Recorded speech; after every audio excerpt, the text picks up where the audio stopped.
respectful. Let's be respectful. Was I a slut when you married me? Was I a slut when you slept with me? You think you've seen it all on Patently Court? Haha, believe me when I say that you have not seen anything yet. Sometimes these parents will leave your jaws hanging from your mouth. These are some of those moments. Grab your popcorn. Ms. McGee has petitioned the court for a DNA test to prove to her estranged husband, Mr. McGee, that he is the father of her 4-year-old daughter, Serenity. She claims that her husband vanished 4 years ago after the birth of her child and has since then denied gathering her daughter and refuses to help her financially. This is how the case begins. Ms. McGee, you have petitioned the court for a DNA test to prove to your estranged husband, Mr. McGee, that he is in fact the father of your 4-year-old daughter, Serenity. Yes, Your Honor. You claim your husband vanished 4 years ago after the birth of your child and has denied fathering your daughter and refuses to help you financially. Yes, Your Honor. With that tone, you can tell she's not joking at all. Judge Lauren asks her what life has been with her daughter, and she says that it's been pure hell. Husband Mr. McGee says that he wanted a family with her, but all that changed when she decided to cheat on him with another man. You haven't helped Mr. McGee? Your Honor, I don't believe that Serenity is mine, so I didn't see any need to help. How you not feel she yours when you know me and you were messing around the time I conceived? No, because you were messing around with multiple You was people. too, and you talking about multiple people before I even had her. Phew, Ms. McGee needs to blow off some steam. She looks like she is ready to fight her husband to the last. She says that she told him that there was a possibility that he might not be the father of her child. The reason she believes he is the father, because when she conceived the child, Mr. McGee was the only man she was sleeping with. But I don't believe because not only her, but multiple family members of hers is informing they think that I'm not the father of the child. It so happened that we had a Super Bowl party. So we were drinking and stuff. She ended up falling asleep. Wow. He does seem to have very valid reasons to doubt the child. He says that he messed around with her phone and he saw a text that showed another man asking about Ms. McGee's daughter as if he was the father. To make things even worse, he saw odd pictures of other men on her phone. Valid question. Why not request a DNA test before this? I thought I was in love with her. You thought you was in love with me? Yeah, and that being in love with me don't have nothing to do with you not taking care of your responsibilities. I think we can see why Ms. McGee is pissed to her bones. I can't believe Ms. McGee just said something like that. Mr. McGee says that the only reason he married her was because he thought he was in love with her. Well, Ms. McGee wants a divorce, so clearly this marriage is about to take a nosedive. Mr. McGee has testified that you told him that Serenity was not his biological child. So do you think Mr. McGee is your grandchild's father? No, Your Honor, I don't. Okay, let's just see the courtroom is on fire right now, and it doesn't look like the flames are going to be put out anytime soon. Mr. McGee tells the judge that Ms. McGee's mother told him that the child did not belong to him. The judge asks Ms. McGee's mother to walk in, and the moment she does, all hell breaks loose. Your Honor, they were in and out of relationship, and my daughter was just out there. We have a relationship, and she talked to me, okay? And so, no, I do not believe that he's the father because I knew my daughter was out there, and I knew that she had made mistakes. That is one hell of a confession. Ms. McGee's mother does admit to the fact that she did tell Mr. McGee that the child did belong to him. She says this because she knows that her daughter was sleeping with other men, and the date of conception does not put Mr. McGee as the father of the child. Your Honor, we have a relationship, and my daughter... We had a relationship until you betrayed me. It's not that I betray her. Your Honor, I only can go by what my daughter said to me. That's it. And what did she say? When she told me, she said, Mom, I made a mistake. Looks like the fight is now between Ms. McGee and her mother. Ms. McGee's mother is upset because she raised her daughter in a Christian way and taught her to honor marriage. What's making her really mad is the fact that her daughter stepped out of marriage. But then again, her husband also did the exact same thing. I guess two wrongs don't make a right. You'd be married with a fiance. She actually said future fiance. That means that they're already in a relationship. Yes, we are, and I've been in a relationship with him for the past 4 years. He stepped up. So... Hear me out. He stepped up and helped me take care of my child while this one left us bogus.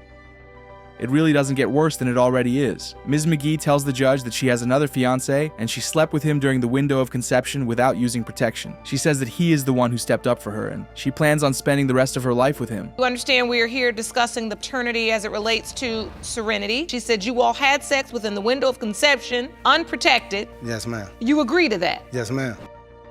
I mean, it only takes one encounter for her to get pregnant. Ms. McGee says that she believes that Mr. McGee is the father of her child because she slept with him more times than she slept with her current boyfriend. I wonder in what world that works. Oh well, we've seen just about enough of their yelling. The DNA results are in, and I think it's time we hear the judge's verdict. The biological father is Mr. McGee. Ha ha ha ha! How you feel now? Ms. Young and her daughter are in court to prove that their deceased common-law husband, Johnny Wallace, did not cheat on her with Ms. Terrell and father her daughter, Ms. Patton. She says that once the results prove that he is not Ms. Patton's father, she will sue to recoup all of the Social Security benefits from Ms. Patton that she wrongfully received after Mr. Wallace passed away. This is how the case begins. Ms. Young, you and your daughter are here in court today to prove that your deceased common-law husband, Johnny Wallace, did not cheat on you with Ms. Terrell and father her daughter, Ms. Patton. Yes, Your Honor. This is not going to be an easy case. Both parties seem ready to fight to the end. Ms. Terrell claims that her Mr. Wallace never denied her daughter, but she chose to separate her daughter from Mr. Wallace's crazy lifestyle. And that's why it seems like he never accepted her daughter. All I know is that I've known him since I was a teenager. We lived together. He's my daughter's father. And I never knew of Kaisha being his daughter, and still don't till this day. That must have caught her out of the blue. Ms. Young explains to the judge that the first time she heard about Ms. Terrell's daughter was when her kids were getting Social Security numbers, and she got a letter stating that Ms. Terrell's daughter was also applying to get her Social Security number under her late husband, Mr. Wallace. The Wallace was going with each other. We was together every day. We would go out. Did you know he was in a relationship with Ms. Young? Well, he had other baby mamas. He was around with all of them.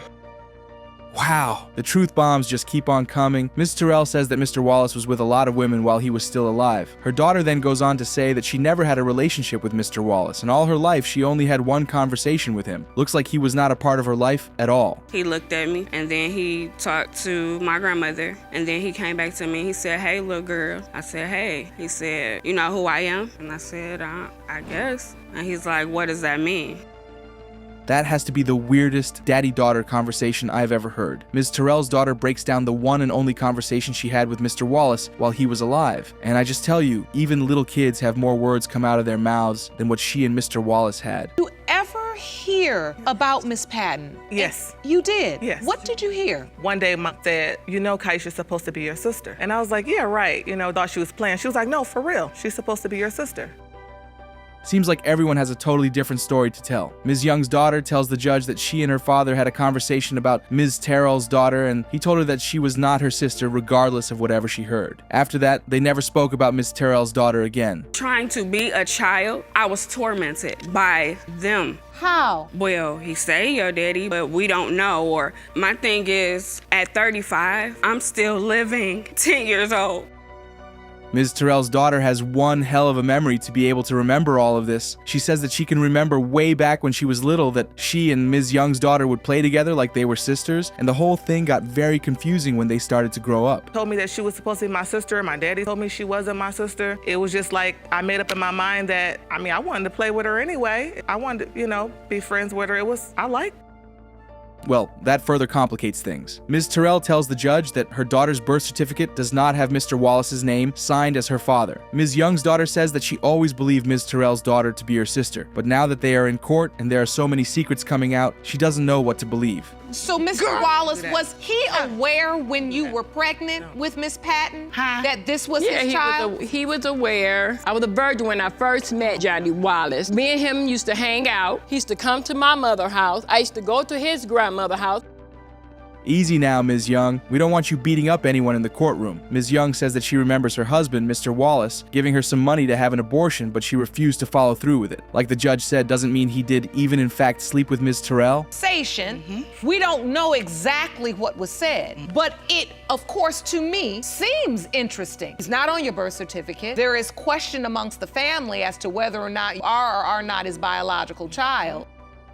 Phew, if only Mr. Wallace were alive to sort out the mess he created. Ms. Young is upset that Ms. Terrell and her daughter were enlisted as beneficiaries when Mr. Wallace died. But then again, if there was no type of relationship between them and Mr. Wallace, there's no way they would have gotten those benefits. Miss Young claimed she never knew about me. I was never accepted. I got on a flight to Savannah, Georgia with Miss Stapleton to come and get her. If you didn't know me, if you didn't accept me, why?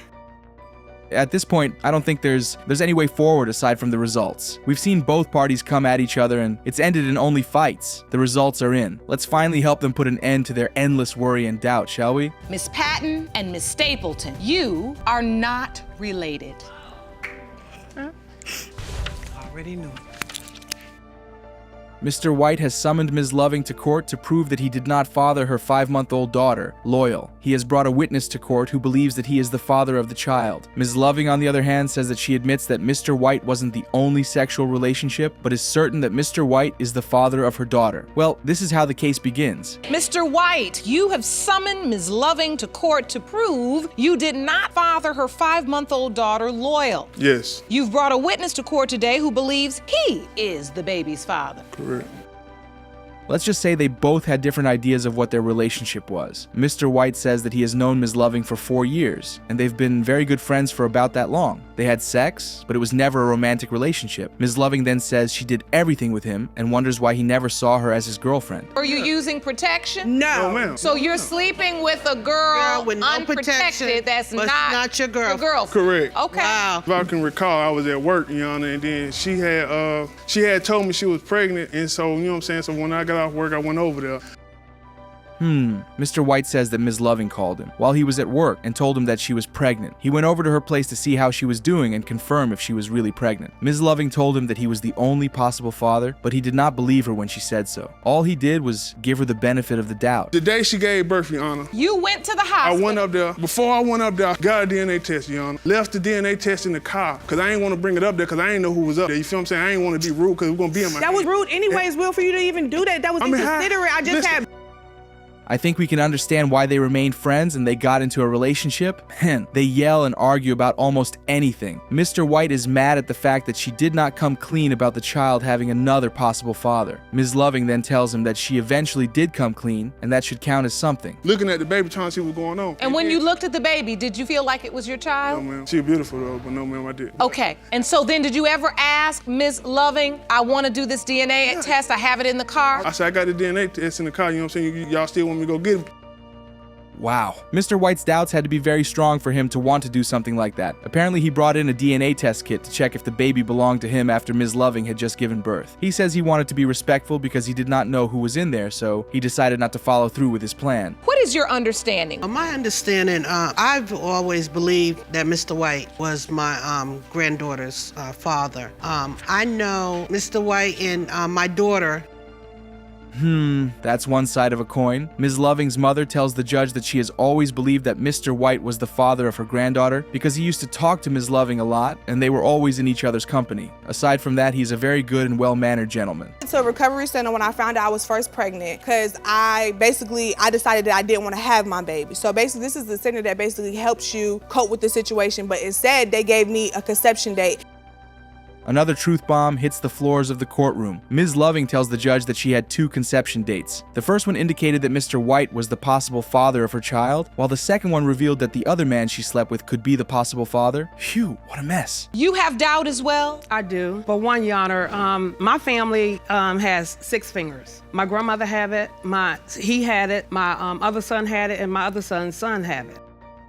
I like his mom already. Mr. White's mother takes the stand and says that she doesn't believe the child belongs to her son. She says that she just wants to know if the baby belongs to their family so they can do the right thing and allow another man to take care of their own. Plus, she is right. If you, Ms. Loving, believe that baby belonged to Mr. White, why did she not allow him to take the DNA test? You realize we're talking about the paternity as it relates to 5-month-old baby Loyal? Yes, ma'am. You have had a sexual relationship with Ms. Loving, is that correct? Yes, that's correct.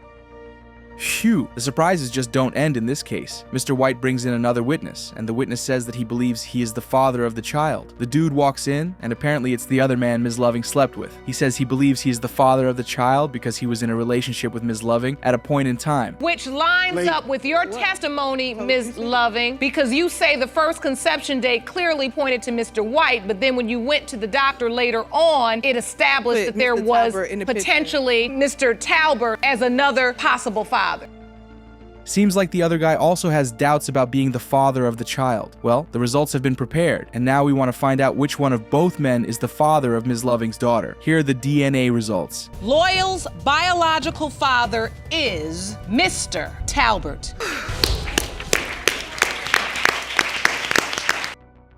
Ms. Foster says that getting pregnant at the age of 17 pushed her into adulthood sooner than she expected. She claims that Mr. Durden is denying her 15-month-old son, and she's asking the court to order a paternity test so she can prove to him that he is the father of her child. This is how their case begins. Ms. Foster, you say getting pregnant at the age of 17 pushed you into adulthood sooner than you expected. You claim Mr. Durden is denying your 15-month-old son, Ian Durden Jr. You are asking the court to order a paternity test so you can prove he is the father.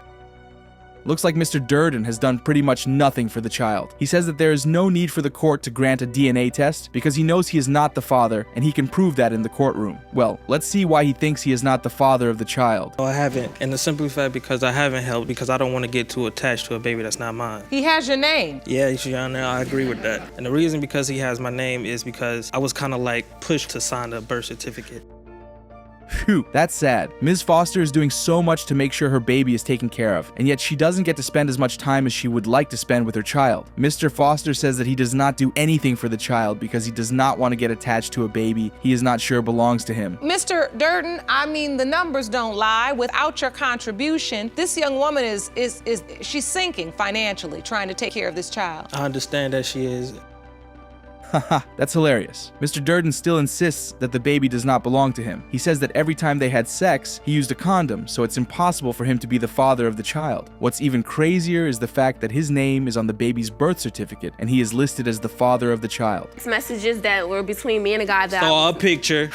We were talking on social media. You know, we were on a break. Me and Ian were not together. He was someone who was comforting me at the time. It was not anything. We never had sex or anything like that.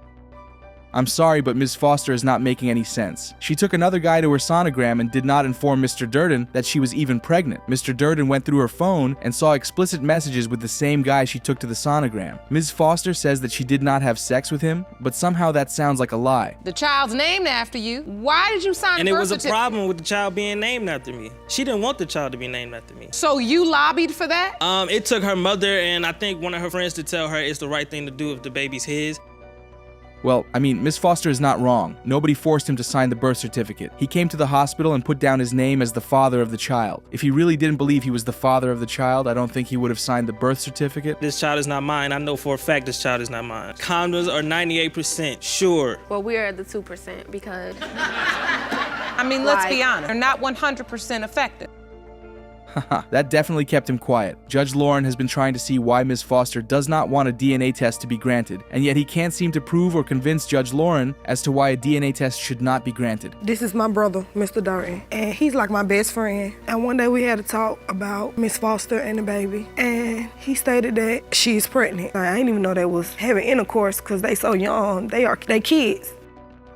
Wow, that took me by surprise. Ms. Durden's sister walks into the podium, and to me she says that Mr. Durden told her that Ms. Foster cheated on him with her best friend, and the best friend looks exactly like Mr. Durden. Phew, you know what? That's enough drama from these guys. Let's see if Judge Lauren gets to grant the DNA test and what the results would be. Mr. Durden, you are the father.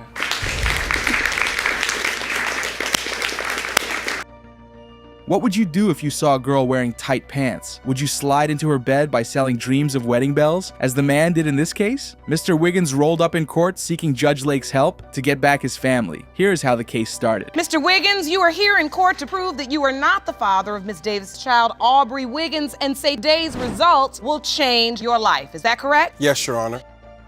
Wow, a brief separation gave him the pass to sleep with another woman. It turned out that in no time, he was up to jiggery-pokery with Ms. Davis, yet he wanted to free himself from accusations of being a father to a baby girl. It just, it kind of went longer than it should have. But your hope is that if you can prove that Aubrey is not your biological child, that you can convince your ex-wife, which is, the woman, I guess she left because of this situation? Yes, ma'am.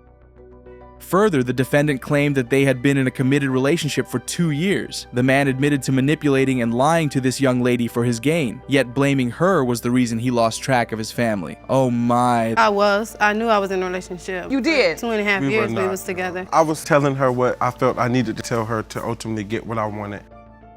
The next, Judge Lauren hopped into the pregnancy. It slipped out that Mr. Wiggins' mistress wanted his wife out of his life because she expected to have her whole life with him. So he put on his deception hat and duped the baby mama like this. Told people, and then I asked her to let me tell my wife. And of course, because she wanted my wife out of the picture, because she did want more. You're right. I wanted more because that's what you presented. And I was good to her. I mean, because ultimately I was trying to get something out of her. However, he asserted that Ms. Davis approached his wife on Facebook and disrupted his married life. Oh man, are you out of your mind? I mean, he has no control over his desires. And yet, has the defendant been inoculated for the havoc? That just makes no sense. Ms. Davis told her that she was pregnant and that she wasn't going anywhere. She inboxed her on Facebook, which caused a lot of havoc in my life. Okay, so the next chronicles of Wiggins started. He claimed that she had been busy with another man at the time she conceived the baby because he sent some text messages on her phone. So that's why he was denying paternity. We got into a bit of an altercation. I don't remember the exact details. And my family member seen her be picked up by another guy. That was my cousin. That she claims to be her cousin. However, it's a coincidence that while we were at the hotel, to prove his sham show right, the alleged father brought an exhibit to the court. He alleged that Ms. Davis had fabricated his name on the birth certificate, but how she forged his name was quite interesting. I'm no Einstein or anything, but I'm educated enough to know my own birth date. This is the birth certificate. Apparently she knew my name. This is the birth date that's listed on Aubrey's birth certificate. Until now, it was apparent that Mr. Wiggin was a compulsive liar who made sham allegations about baby mama, and he was clowning just to defend himself. Further, it came out that they were still sleeping together. Still involved? No, we're not, Your Honor. No, we're not, Your Honor. At the same time, two different answers. Right. Exact same time. When was the last time you two were intimate? It's been a while. Last night. Yeah, Judge Lake was right. He was playing on both sides of the fence, yet he contended that he wanted to get back his family. However, their back and forth did not help and made things more complicated, so the last hope to get closure was to reveal the DNA results. Mr. Wiggins, you are the father.